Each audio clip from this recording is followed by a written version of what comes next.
ಶಿವಪ್ಪ ಶಿವಪ್ಪ ತಂದೆ ಶಿವ ನಿನ್ನ ನೋಡಿ ನೋಡಿ ಕಣ್ಣು ತುಂಬಿ ಬಂದಿತು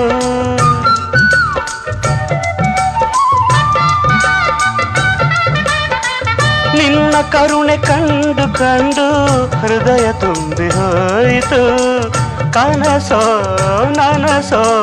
ಭ್ರಮೆಯೋ ಅರಿಯೇ ನಿನ್ನ ಪಾದ ಸೋಕಿದರೆಯೇ ಕೈಲಾಸವಾಯಿತು ಆಯಿತು ಎಂಥ ಭಾಗ್ಯ